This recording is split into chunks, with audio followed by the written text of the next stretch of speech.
With this bombing of the Syrian Military Research Center. Let's get more analysis on it from Abayomi Azikiwe, editor of Pan-African Newswire in Detroit. Thanks for joining us today here on RT. Now, if this strike has indeed been carried out by Israel, why do you think it would target a Syrian military research center?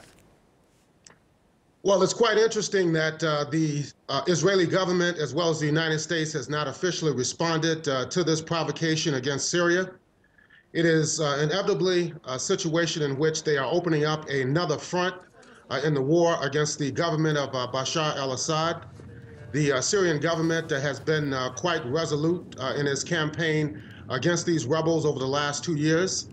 Although the rebel organizations, many of which are backed by the United States and the other NATO countries, have caused a lot of disruption and dislocation inside of Syria, they have not shaken the resolve of the Syrian government to maintain its position of authority inside the country.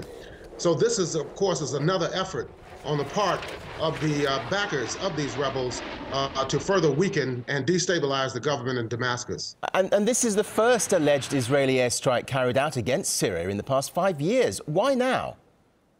Well, of course, Syria is in a life and death struggle for its very existence. As I mentioned earlier, the rebels have been involved in tremendous human rights violations inside the country. We saw what happened just yesterday with the findings of some 80 people who have been massacred with handcuffs behind their backs, shot in the head. And of course, these actions carried out by the U.S.-backed rebels inside of Syria are tremendously damaging to their image internationally. So in order to deflect attention away from these developments, Israel has entered alleging that Syria is transporting arms to Hezbollah in southern Lebanon. The Syrian government has denied that it is transporting these weapons to Hezbollah in Syria. And of course, this will be the main policy position of Syria as well as the United States in response to this bombing that has just been carried out today. So how could this influence the ongoing conflict in Syria if it's proved that Israel was behind the strike? Well, it's part and parcel of a broader strategy. Part of that strategy, of course, has been a deployment of Patriot missiles in Turkey, which is also a NATO country on the border with Syria. And then, of course, with the airstrikes that took place today, this is designed to create a sense of encirclement in regard to the Syrian government. I think that the Syrian government and those who are seeking a negotiated and political settlement to this crisis know very well that this is only designed to weaken the Syrian government, and that it will not be successful because in the long term, on the ground, the Syrian government has maintained the military initiative against the various rebel organizations who have been funded now for nearly 2 years to wreak havoc inside the country in an attempt to overthrow the government of Bashar al-Assad. And this attack comes days after Israel moved its so-called Iron Dome defense to the north of the country. Is Israel expecting retaliation of some sort?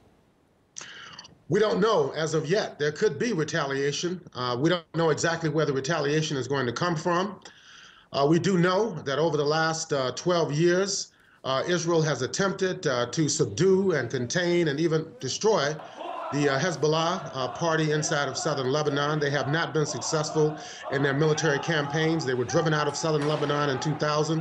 When they attempted to re-enter in 2006, they were met with a tremendous counterattack by Hezbollah, and they were defeated as well.